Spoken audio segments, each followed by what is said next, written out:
그리고 그것은 인간이 갖고 있는 고유한 특징이다. 인간이 돈을 좋아하고 성공을 좋아하는 건 사실이지만 본원적으로 인간이기 때문에 인간은 좋아한다. 사실은 요즘 우리가 겪고 있는 문제는 뭐라고 얘기할 수 있을까요? 모순의 시대가 아닙니다. 지금은 시대인 것 같아요. 우리는 언제나 리더하면 대단한 성공을 이루어낸 어떤 그런 것들 위주로 얘기를 많이 하지만 사실은 진짜로 장기적인 성공을 거뒀던 리더들의 또 한 양태는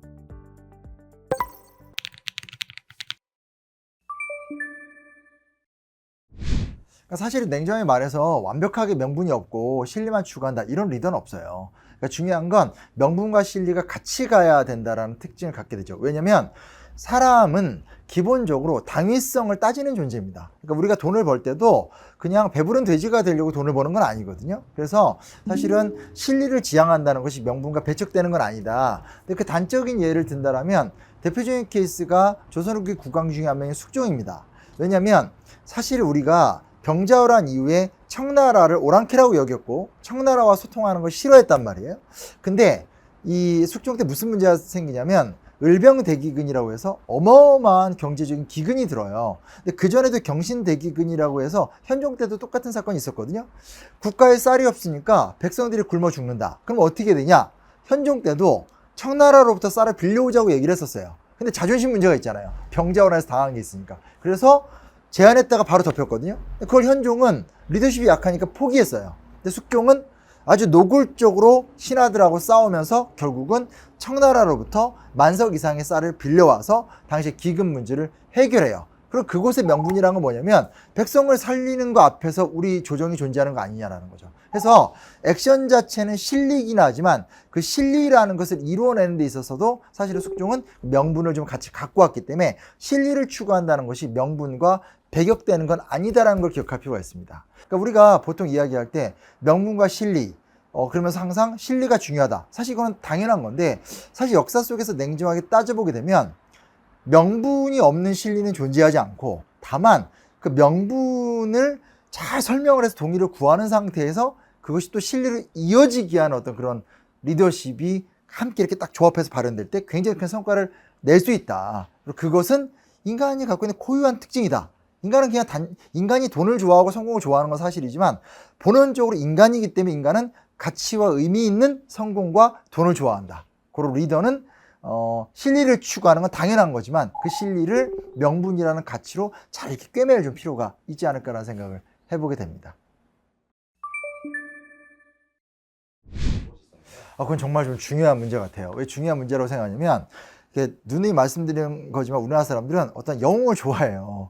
어떤 한 명이 문제를 해결했다라는 것들. 근데 실제로 살펴보게 되면 아까 방금 전에 말씀드렸던 숙종, 영조, 정조 다 대단하거든요. 근데 숙종, 영조와 정조가 갖고 있는 가장 큰 차이점은 뭐냐면 숙종과 영조는 결국은 성과는 높지만 독단적 성향이 강해요. 그러니까 숙종은 정말 숨기는 게 없거든요. 밀어붙이는 거죠. 그리고 자기가 목적에 도달할 때까지 그 이야기를 끌고 간다라는 강력한 힘을 갖고 있어요. 그래서 성과는 나거든요. 근데 성과는 나지만 그 성과의 결과가 신하들의 갈등이에요. 그러니까 리더가 독단적이다 보니까 결과물은 좋지만 결국은 조직이 망가지는 거예요. 근데 이거를 영조는 어떻게 극복하냐면 영조는 결국은 리더가 더 똑똑해지는 거예요. 그래서 호조판서보다 국가 재정에 대해서 국왕이 더 잘 알고 그리고 병조판서보다 국방력에 대해서 영조가 더 잘하는 거예요. 이러면 어떤 현상이 날까요? 이제는 신하들이 무능력해지거나 신하들이 책임감이 없어지게 되는 문제가 돼요. 그래서 사실은 숙종이나 영조가 훌륭한 국왕이 아니란 말은 아니지만 리더십적 관점에서 좀 면밀하게 살펴보게 되면 성과 대비 조직의 결과물이 안 좋아요. 근데 이거를 그래도 좀 보완을 했다라고 평가를 받는 게 사실은 정조 같은 사람이죠. 정조는 태생적으로 여러 당쟁의 결과물 혹은 아버지의 죽음 때문에 기본적으로 숙종이나 영조만큼의 권력을 갖고 있지 못했어요. 그러니까 오히려 약한 게 그 사람의 장점인 거죠. 그러다 보니까 이 사람은 당연히 자기의 상대 적수들한테도 기회를 줄 수밖에 없고 소통을 통해서라도 합의를 볼 수밖에 없고 이게 오히려 정조라는 존재를 더 수의하고 소통하는 군주로 만들었었던 조건이 될 수 있습니다. 그래서 오히려 완벽한 조건이라는 것은 독선과 오만과 갈등을 조장하는 반면에 그렇지 못한 조건이 리더한테 기회일 수 있다는 것들. 매번 이야기하는 거지만 목소리는 다발적일수록 좋거든요. 그 모든 문제에 있어서 최종적인 결정권자로서 정조가 보여주는 굉장히 탁월한 리더십의 모습들이 소통하고 대화하고 반복적으로 자기의 가치를 설파하고 이런 게 있지만 그게 그냥 일방적으로 내가 일로 가니까 따라와가 아닌 거죠. 정계용 같은 사람들 굉장히 자기 주장 강하거든요. 그리고 사실은 왕에 대한 평가들도 노골적으로 하기도 하고 이런 것들이 계속 여러 대화와 과정들이 이어졌기 때문에 가능한 이야기다. 즉 리더가 혼자 잘하는 것이 아니라 많은 사람들을 키우고 그 사람들과 소통하면서 새로운 단위를 만들어 나간다는 건 좀 중요한 것 같습니다.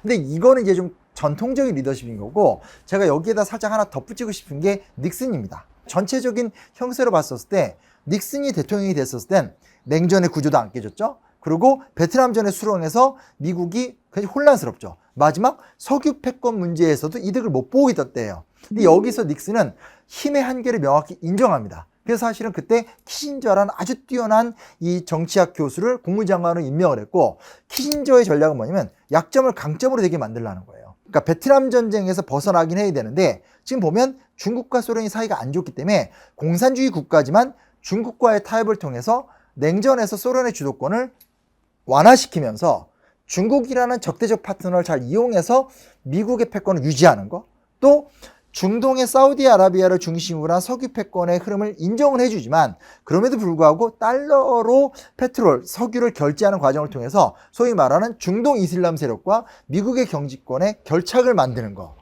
이런 것들을 통해서 사실은 약해지고 외통수에 몰렸던 미국이 타협을 통해서 그 패권을 다시 한번 이렇게 유지하고 성장할 수 있는 기반을 만들거든요. 그래서 우리는 언제나 리더하면 대단한 성공을 이루어낸 어떤 그런 것들 위주로 얘기를 많이 하지만 사실은 진짜로 장기적인 성공을 거뒀던 리더들의 또 한 양태는 타협할 줄 알고 소통할 줄 알고 합의를 구할 줄 알고 그래서 좋은 때를 위한 기초를 유지하는 사람들이 또 굉장히 큰 역할을 한다. 이런 것들도 우리가 좀 참고하면 좋지 않을까 생각을 해보게 됩니다.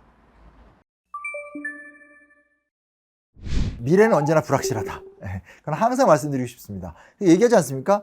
우리의 인생도 정말 문자 그대로 한 치 앞도 모르는 게 인생이기 때문에 이렇게 될지 어떻게 알았어요? 이 말씀 항상 좀 드리고 싶은 건데 다만 이런 거 있죠. 미래가 어떻게 될지도 모르고 또 어떤 일을 어떻게 극복해야 될지도 잘 모르는 건 사실이지만 우리가 지금 무슨 노력과 준비를 하고 있느냐는 좀 따져볼 필요는 있는 것 같습니다. 근데 그 중에 가장 대표적인 것들이 뭐냐면 과거의 리더들은 쉽게 말하면 데이터 관리에 열정적이에요. 그러니까 뭐 데이터 관리에 열정적이라는 게 뭐냐면 말 그대로 지식의 축적에 많은 시간들을 할애했죠. 제가 앞에서 정조 얘기를 했지만 정조는 조선이라는 정체성을 이끌어가는 데 있어서 청나라랑 그다지 사이가 좋지는 않았거든요. 그럼에도 불구하고 그 당시에 청나라의 강희제나 만력제 등등등이 엄청난 국력으로 대규모 편찬 사업을 해서 당시에 도달할 수 있는 거의 모든 지식을 다 모아서 어마어마한 규모의 백과사전들을 편찬해요. 그거를 엄청난 돈을 들여서 다 사와요. 사오고 공부하게 되고 정조가 가장 아꼈었던 정약용 같은 경우도 우리가 그런 거 있지 않습니까? 제목은 알죠. 목민심서, 경세유표, 흠음신서. 근데 문제는 뭐죠? 제목만 알고 내용은 안 읽어보잖아요. 근데 읽어보면 놀라운 게 뭐냐면 이 사람은 사실상 어떤 사건이나 이슈에 대해서 대안을 구할 때 보면 당시 중국의 고전에서 어떤 일이 있는지 또 중국의 고대 왕조에서는 어떤 선택을 내렸는지 최근에 중국 왕조들은 어떤 결정을 내렸고 우리는 어떤 선택을 왔고 내 주변에 있는 학자들은 어떤 이야기를 했는지 그리고 실제 민중들은 어떤 일의 고난을 겪고 있는지를 다 데이터를 추적한 다음에 대안을 도모해요. 그러니까 어떤 문제를 풀어갈 때 단순한 직관에 의존하지 않는다는 거죠. 사실은 요즘 우리가 겪고 있는 문제는 뭐라고 얘기할 수 있을까요? 모순의 시대가 아닙니다. 지금은 따라갈 모델이 없는 시대인 것 같아요. 따라갈 모델이 없는 시대에서 이미 선진국이 돼버린 상태라는 것은 야 이걸 고쳐야 돼 저걸 고쳐야 돼 라든지 야 저 나라를 따라가면 돼 저 시장을 따라가면 돼 이런 게 없는 거죠. 진짜 이제는 우리가 설계를 해야 되거든요. 그럼 어떻게 설계할 것인가? 그렇다면 그거는 앞으로 이런 일이 일어날 거니까 이걸 대비해. 이건 너무나 막연한 직관이죠. 그게 아니라 우리는 현재 이런 자원을 갖고 있고 이게 없어. 이걸 채워야 될 거 아니야. 근데 거기에 가장 기초적인 건 충분한 데이터의 확보 그리고 그 데이터에 기반한 충분한 성찰 어떤 그런 깊이의 문제인 거죠. 그래서 그런 것들을 책임질 줄 아는 리더십이 좀 필요하지 않을까. 여담삼아서 얘기하는 건데 뭐 이런 얘기 막 하거든요.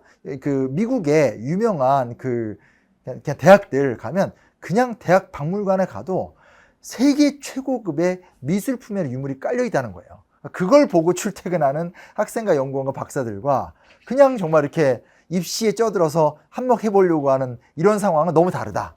그러니까 소위 말하는 왜 여전히 미국이 패권 국가이고 왜 여전히 유럽이 자기 목소리를 내는가로 봤을 때 그 사회가 갖고 있는 전혀 별 의미 없다고 생각하는 예술품, 책, 그리고 서로를 배려하는 문화 이런 게 다 사실 자원이 될 수 있다는 거죠. 그래서 이제 우리는 좀 직접적인 자원들을 더 세밀하게 구축하는 노력들은 잘하고 있으니까 더 나아가서 직접적이지 않더라도 우리의 사업적 성과나 우리의 목표 성과를 이뤄낼 수 있는 충분한 자원 확보와 충분한 좀 넓고 깊이 있는 사고의 체계를 좀 만들기 위한 노력들을 같이 좀 해나가면 어떨까라는 생각을 제안해 봅니다.